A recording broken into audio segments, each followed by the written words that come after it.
Welcome to Hello, everyone. There we go. Welcome to In the Arena Live. Thanks so much for joining us. I'm Leah Smart, and I'm the host of the LinkedIn Self Development Podcast In the Arena, where we explore vulnerable aspects of the human experience to inspire transformation. So I am so excited to have you here. If you're here live, please jump into the chat, share, your experiences. Tell us your stories. A lot of this is really just about, really the purpose of it is to build community, to start hearing and recognizing ourselves in other people's stories. So speaking of stories, today we're going to be talking about imposter syndrome. So I was able to interview the amazing Lisa Orbe-Austin, who is the author of a book called Own Your Greatness. And she has studied psychology, and she has a PhD and studied specifically on imposter syndrome. And she's also an executive coach. So she works with people to support them in getting through the process of understanding, identifying, and then beating their imposter syndrome. So Lisa also runs a mastermind group. If you're interested in finding out more, you can look her up on LinkedIn, Lisa Orbe-Austin, and we'll drop that in the chat at some point today. And if you're not joining us live, thank you for being here. Would love to again see and hear your comments. And I am also joined today by a special guest who is our producer, Chris Eldridge. So welcome, Chris, and thanks for being my co-host and co-pilot today. Hey, Leah, great to see you again. It's my pleasure. And I apologize if I look a little distracted. I'm also pushing buttons behind the scenes here. So, Yeah, sometimes it's like that. Today we're working together. You are co-piloting and you're also making sure that everything goes off that hitch. So you haven't seen Chris's face before, but he's here every single week and he's helping us make sure that it looks good, feels good, and that your comments are displayed and we can actually see more of what you're sharing with us while we're in the live. So Chris will be doing both conversation with me and that. So let's kick off, Chris. And I know first and foremost, you wanted to just acknowledge today is Veterans Day. yeah, so we just wanted to say thank you to all veterans who are currently or formerly served, and especially someone who is a member of our team, Melissa Boatwright, who I believe is active duty, and she's taken some time to help out the Veterans ERG at LinkedIn. So, Melissa, we wanted to say thank you, and to all veterans, thank you for your service. Just wanted to acknowledge that. Awesome. Thank you so much. And thank you to Melissa and to all the veterans for your service. And one fun fact about Melissa was her first job I think she was in the Air Force, was a DJ. She was a radio disc jockey, was her first role. I don't know if you I knew did that, not even know Chris. that. No, I did not. I just met with her today, and I'm gonna have to bring it up next time. You better ask her about it. Yeah, I was like, no wonder Yeah, you sound so good and you've got it all down. She sounds like a show host, which she was.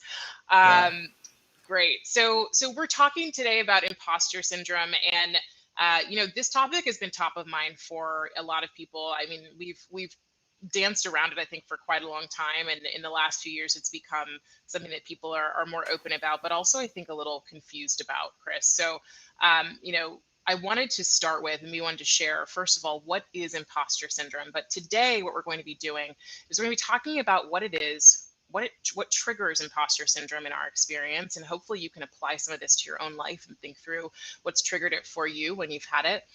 And then based on it, what are the things that happen? So, imposter syndrome is in itself an experience, but then a lot of times we behave from that experience. So we want to talk a little bit about that. And then, of course, how to work through it. And you'll leave with an action to start that process. So before we kick off, we will make sure you all feel at least aligned to the definition of imposter syndrome today, which is when you are credentialed, skilled, experienced, and possess the requisite skills and abilities, but you have not internalized them.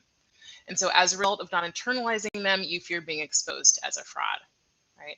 So Lisa also shared this happens a lot of times with what she sees in high performers. It's the experience of having done all of these things, getting your credentials, going to school, whatever it is, having the experience and still feeling like you don't belong in the room that you're sitting in, or maybe in the role that you're in.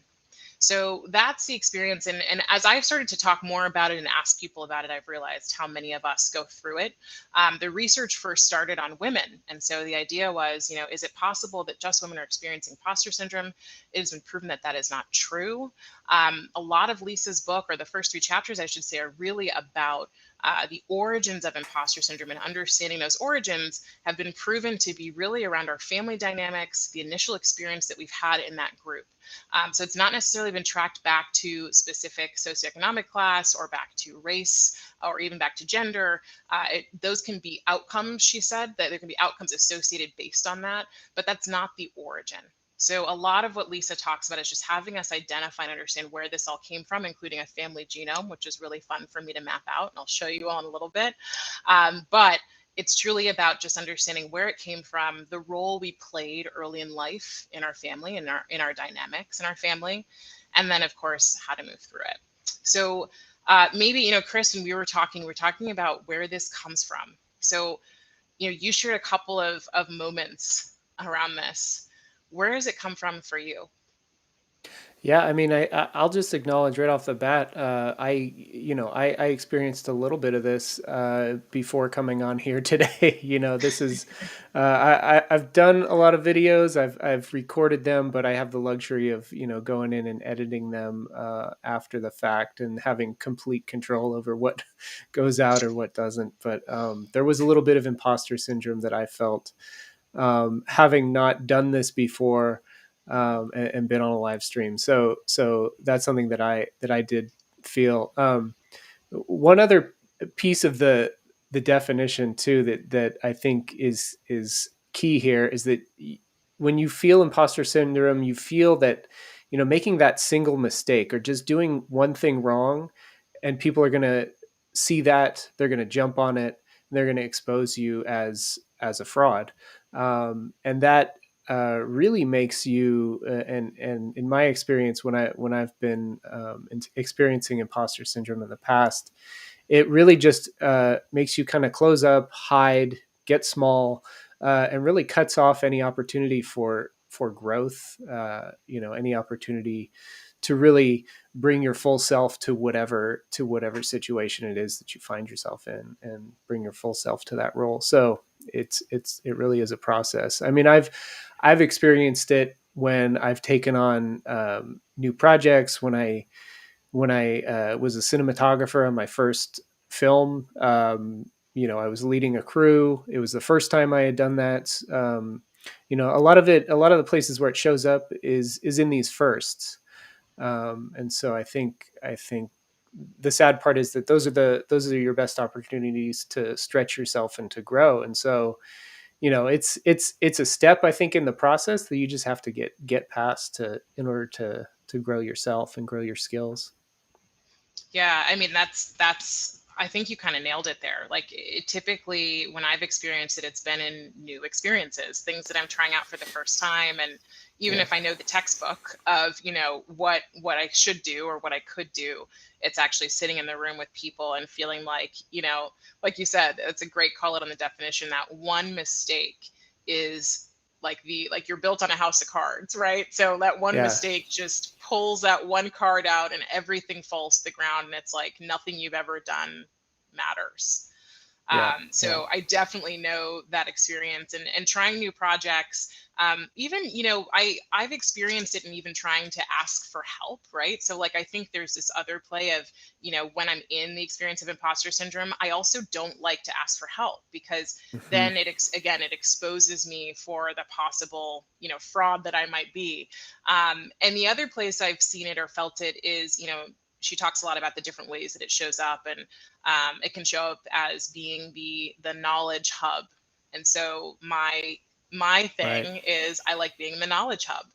And so Right. when I'm not the smartest person in the room, or when I feel more so actually like the dumbest person in the room, or like, hey, I don't have anything to contribute here, is where Or I if you start just to feel don't like have the the answer most. to a question, Oh my it God. Yeah. it can be just that one question, and Yeah. and that can set it off for you. Yeah. You're like, I'm caught. this is it. Like they all Yeah. know now, and you're looking at people's Yeah. faces and you're trying to figure out, and Lisa actually talks about this. You're trying to figure out, what they're actually thinking, and you're making up what they're thinking instead of actually realizing that you are not a mind reader, which is one Right. of the things that happens when as you're experiencing imposter syndrome. And Right. as we were talking this through, and I think it's really important to thread this, is imposter syndrome in its experience is your set of thoughts or fears that are happening, but it also triggers things in your body, right? Things in your brain, things that you feel, right? And then things that Yeah. you do.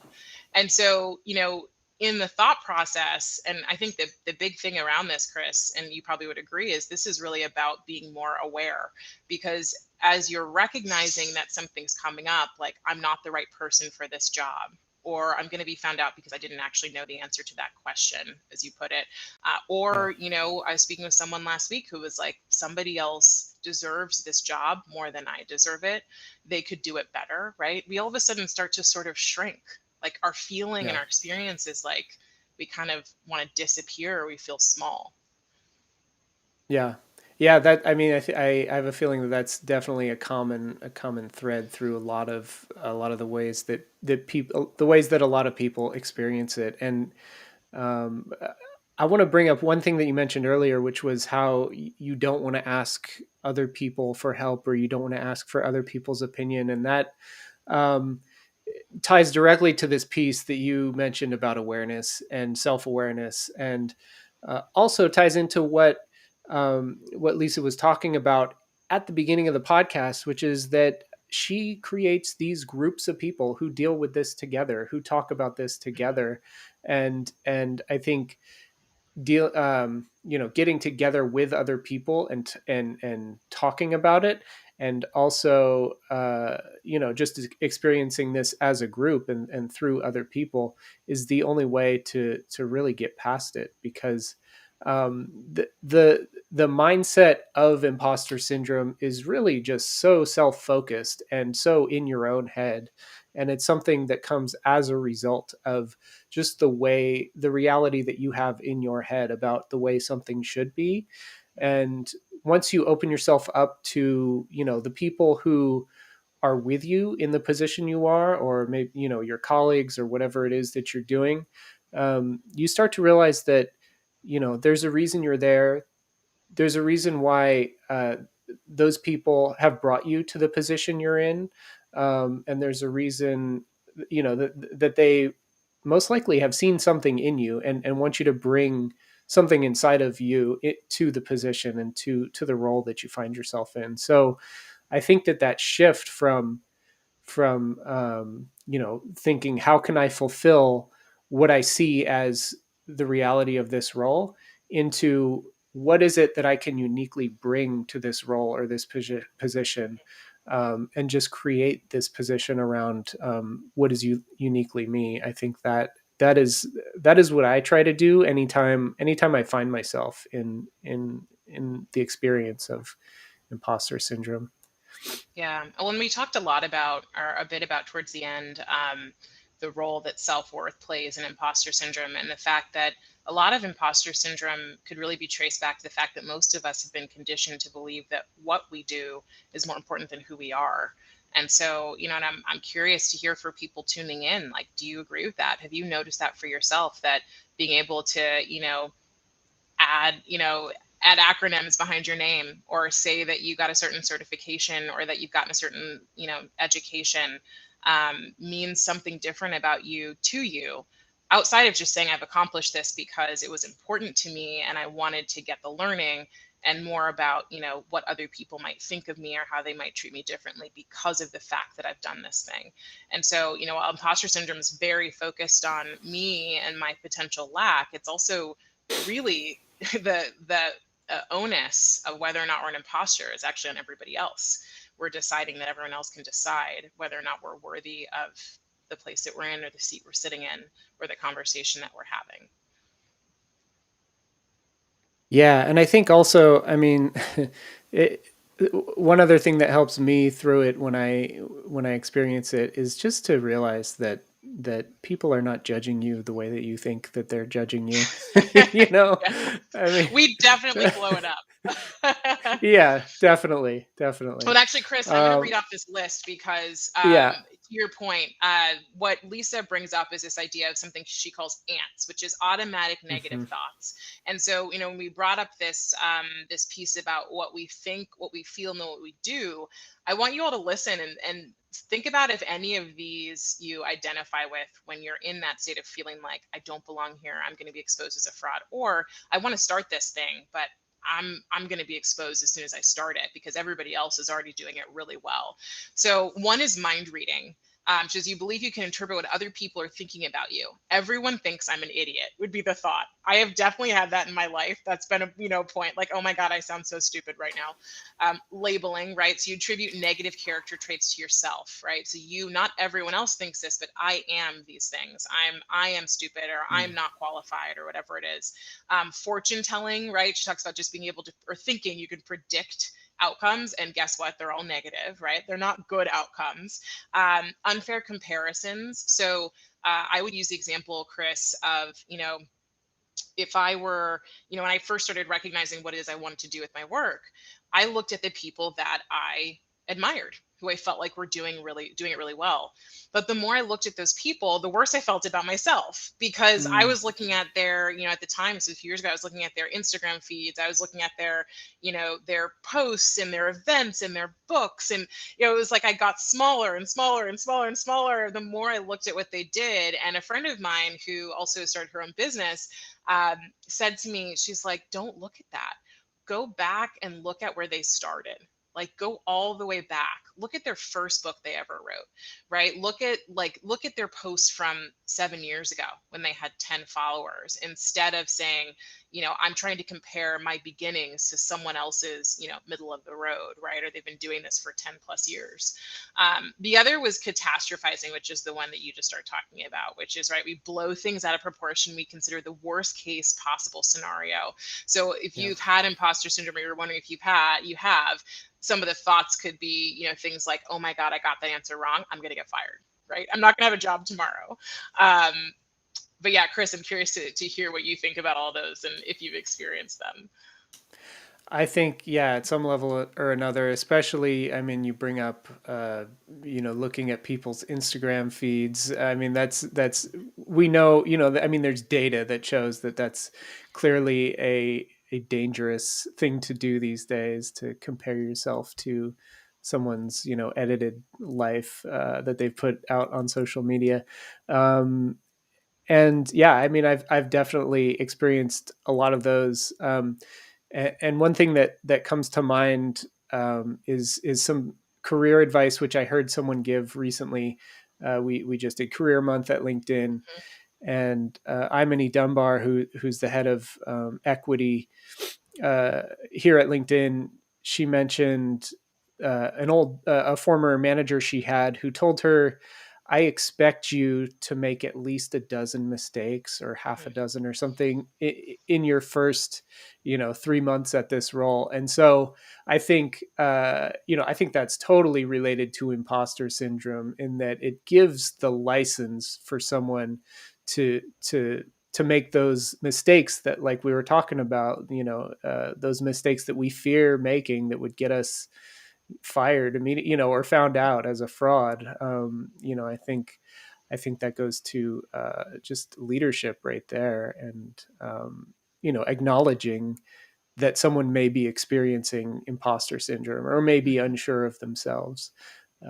And as a leader, if you can acknowledge those and help people work past imposter syndrome, because I mean, I think I think you're going to experience. I mean, to be honest, any new role anyone takes on, I think you're going to experience some level of imposter syndrome.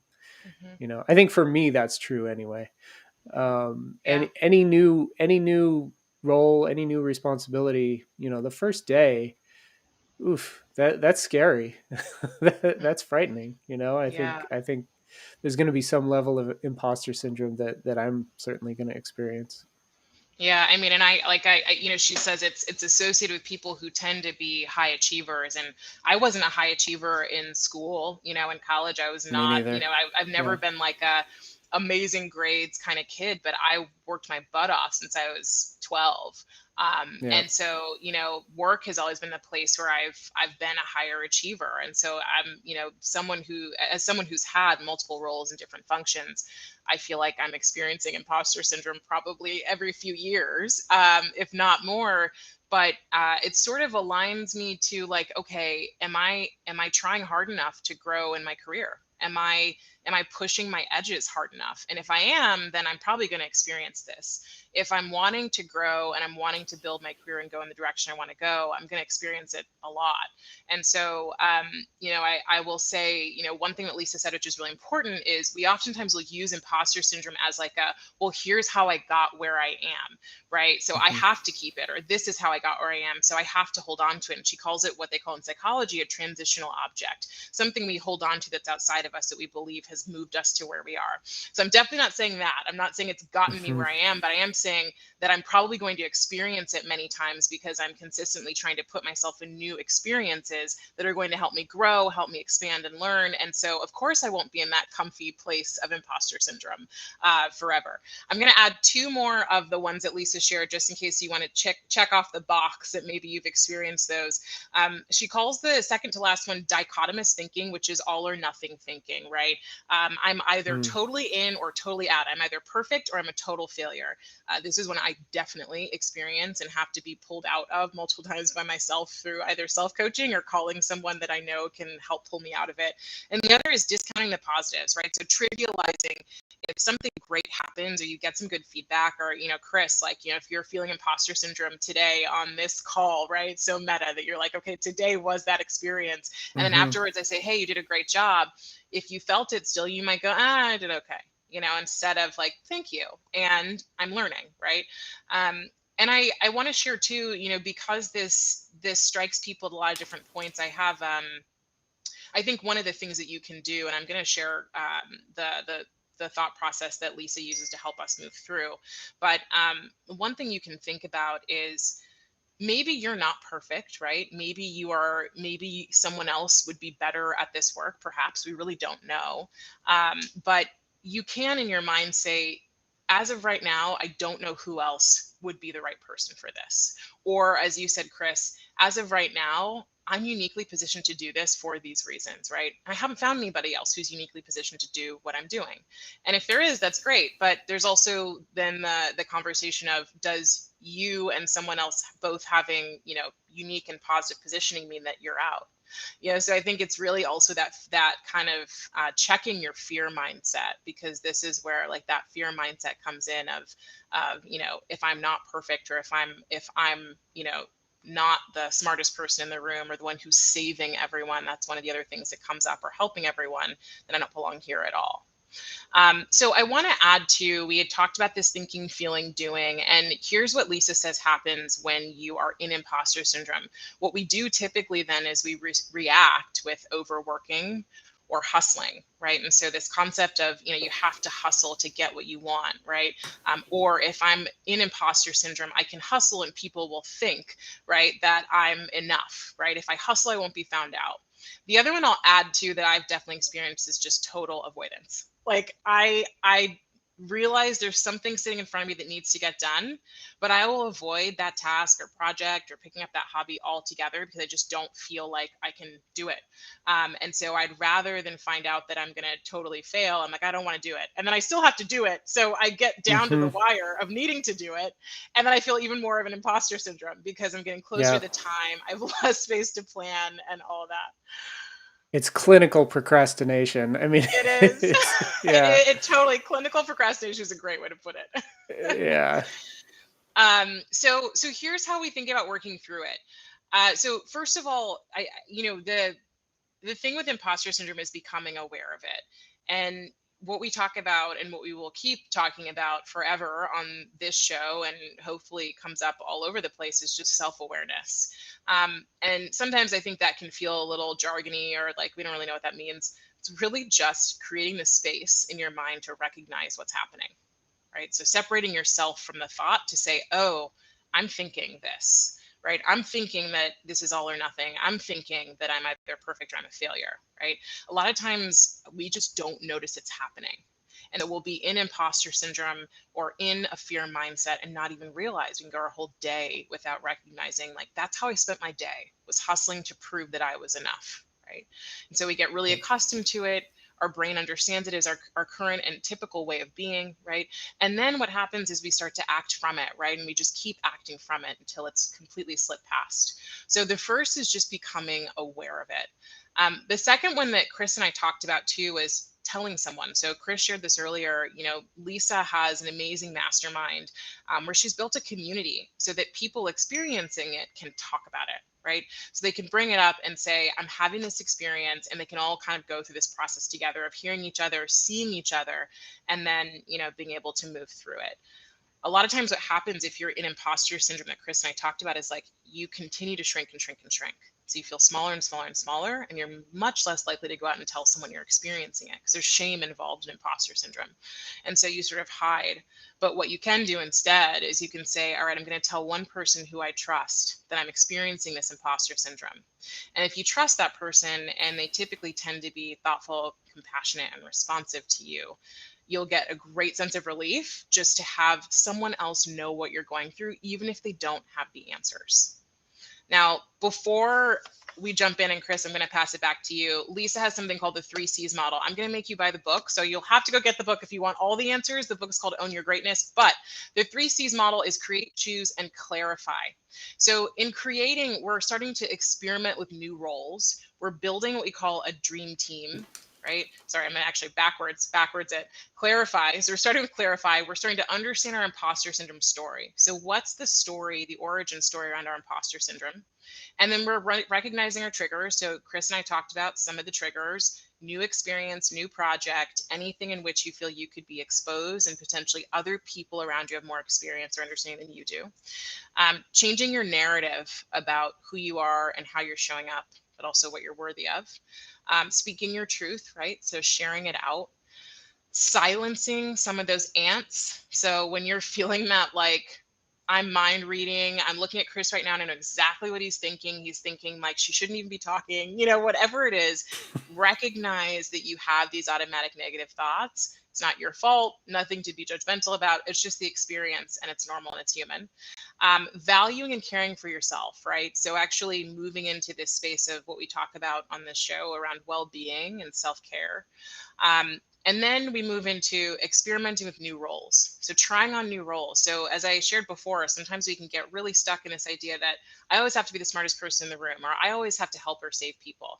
Well, could I actually be the question asker, right? Instead of the answer giver. And then the one that we loved, which we talked a bit about, was building out a dream team. So who's on your warm bench of people who can support you when you're having this experience? And I might throw out, probably best not to only rely on one person, right? Or maybe not to even rely on your family fully at all, because you want to actually kind of farm some of this out. Everyone's going to have a different perspective. And so, you can have some people in your family or some friends, but just to diversify and vary the kind of people that you're working with around this. So it could be a coach, could be a mentor, could be a therapist, a coworker, a friend. And then finally, creating conditions for yourself for optimal performance. So big process. So what we're starting with really simply here is just in your action, taking a moment to think about what happens when you feel like an imposter. And when you do feel like an imposter and you start to behave from that place, what behaviors are productive or not productive to you?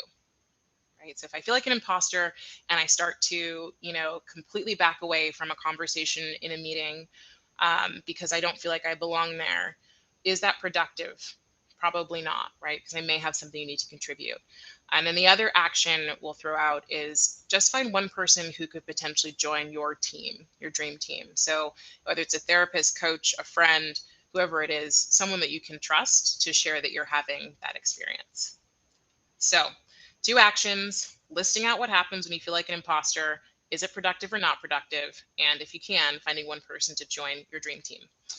with that, Chris, somehow again we got to 30 minutes.